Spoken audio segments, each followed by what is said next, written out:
अगर गोपाल मुखर्जी ने 18 अगस्त 1946 को हथियार न उठाए होते तो कलकत्ता ही नहीं, पश्चिम बंगाल का एक बड़ा हिस्सा 1947 में विभाजन के समय पाकिस्तान में होता। मोहम्मद अली जिन्ना और बंगाल का मुख्यमंत्री सोहरावर्दी हर हाल में पाकिस्तान को हासिल करने के लिए 16 अगस्त 1946 को डायरेक्ट एक्शन डे का आह्वान करते हैं। मुख्यमंत्री खुद कलकत्ता के पुलिस हेडक्वार्टर में पहुंच जाता है और वहां से अपने मुस्लिम आतंकवादियों को हिंदू नरसंहार के आदेश देता है और उन्हें कहता है कि जितनों को मार सकते हो मारो, जितनी महिलाओं का रेप कर सकते हो करो, जितने बच्चों को गला काट सकते हो काटो। इन्होंने इतना बड़ा नरसंहार किया कि हुगली का पानी लाल हो गया था, नाले लाशों से जम गए थे। और जब इस प्रकार का नरसंहार 16 अगस्त, 17 अगस्त और 18 अगस्त तक भी जारी रहा और कलकत्ता का जो पढ़ा लिखा हिंदू वर्ग था वो सर्वधर्म समभाव की बातें कर रहा था, हथियार उठाने की बजाय शांति का आह्वान कर रहा था,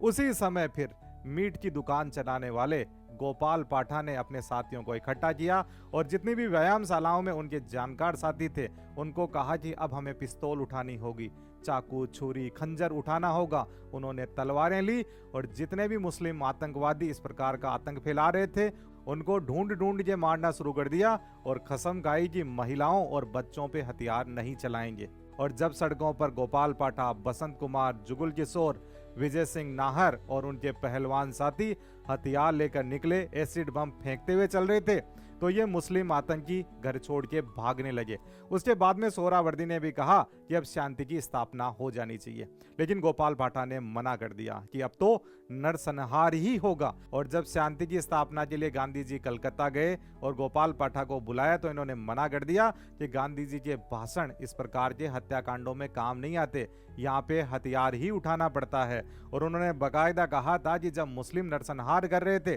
तब गांधी जी कहां पर थे, जब हिंदुओं ने बदला लेना शुरू किया तो गांधी जी यहां पे आ गए। 21 अगस्त को कलकत्ता डायरेक्ट वॉइसरॉय के कंट्रोल में आ जाता है, सोहरावर्दी को हटा दिया जाता है। तो गोपाल पाठा वो व्यक्तित्व है जिन्होंने जिन्ना और सोहरावर्दी के उस प्लान को विफल कर दिया जिसके तहत कलकत्ता ही नहीं पश्चिम बंगाल के बड़े हिस्से को वह पाकिस्तान में मिलाना चाहते थे। अब सवाल यह है कि लाखों हिंदू निर्दोषों को नरसंहार में हथियार उठाकर बचाने वाले गोपाल पाठा को इतिहास में जगह क्यों नहीं दी गई, क्यों इन्हें किताबों में नहीं पढ़ाया जाता। यह देश की विडंबना है कि गोपाल पाठा जैसे इतिहास के इस महान हीरो को आज भी देश में बहुत ही कम लोग जानते हैं।